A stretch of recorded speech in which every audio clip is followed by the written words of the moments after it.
It's kind of wild to think about, but what can a letter from nearly 2,000 years ago really teach us about leadership today?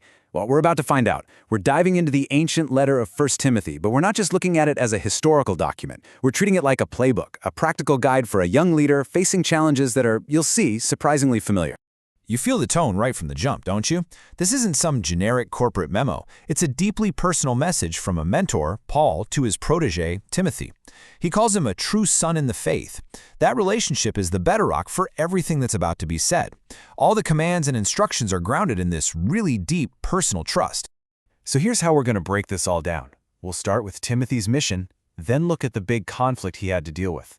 After that, we'll get into the actual blueprint for picking leaders, check out the rules for the whole community, and wrap it all up with Paul's final, stirring charge to his young apprentice. Okay, let's get right to it. Part 1. Setting the mission. Paul doesn't beat around the bush. He sent Timothy to a place called Ephesus for a very specific and pretty urgent reason. And there it is, the number one directive. It's a direct command to go in and solve a problem head on. Timothy's job is to stop the spread of teachings that were stirring up a lot of division and confusion. This really sets the stage for everything else in the letter. Now this is where it gets really fascinating. The letter defines this whole battle in a very particular way. It's not just about, who has the right facts. It's about the outcome of the teaching. What does it actually produce in people's lives? And this comparison just lays it all out crystal clear. Sound doctrine, according to Paul, leads to tangible, good things. Love, a clear conscience, genuine faith. But the false doctrine, the stuff about myths and endless family trees, well, that just leads to arguments, controversies, and a whole lot of empty chatter. The goal isn't just to win a debate, it's to build actual character. So if you've got this problem of bad teaching, how do you protect a community from it in the long run? The playbook's answer is powerful. You install good leaders. And this is why the letter gets so incredibly specific, laying out a detailed blueprint for choosing the right people for the job. So the first role we see is the bishop, which really just means an overseer. This was the person who was basically responsible for teaching the community and, well, managing its general affairs. Now just look at this list for a second. What jumps out at you? It's almost entirely about character, not charisma. Is this person self-controlled, respectable, hospitable? How do they manage their own home and family? The idea here is pretty profound. A person's private life is the ultimate test of their fitness for public leadership. And you see the exact same pattern for deacons, who were more like ministers of service. Again, notice the heavy emphasis on integrity. Are they honest, not double-tongued, saying one thing to one person and something else to another? Are they free from addictions or a love for money? And here's the kicker. It's not a role you just jump into. It says they must be tested before they get the job. Okay, so with that blueprint for leadership in place, the playbook kind of zooms out to look at the whole community. It gives specific instructions for how everyone should behave, framing the church not as some institution, but as the household of God. The guidance here covers both public life and just your personal vibe. It calls for people to pray for their civic leaders, aiming for a quiet and peaceful life. It tells men to pray without anger or conflict, and advises women to focus more on their inner character and good works than just their outward appearance.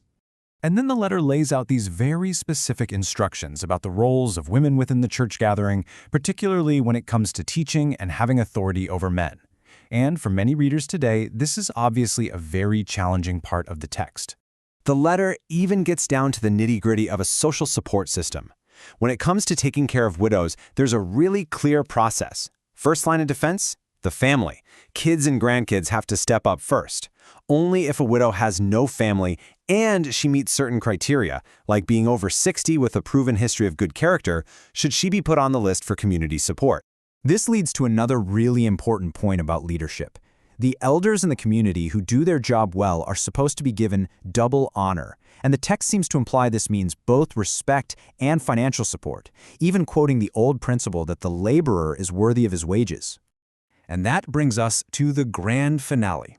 After all the instructions for leaders and the community, the letter zooms right back in for a final, powerful, and very personal charge directly to Timothy himself.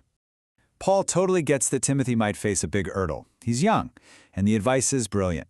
Don't demand respect because of your title. Earn it through your life. Your authority should come from your character.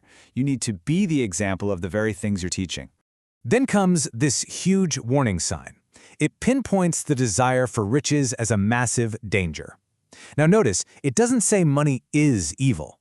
It says the love of money is a root of all kinds of evil. And this desire is seen as a direct path away from the faith that leads to a whole lot of pain. And here it is, the final command, the rallying cry of the whole playbook. Faith isn't passive. It's a good fight you have to keep on fighting.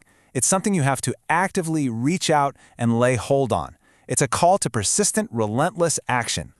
So, as we close the book on this ancient playbook, with its intense focus on character over charisma and integrity over image, it leaves us with a big question, doesn't it?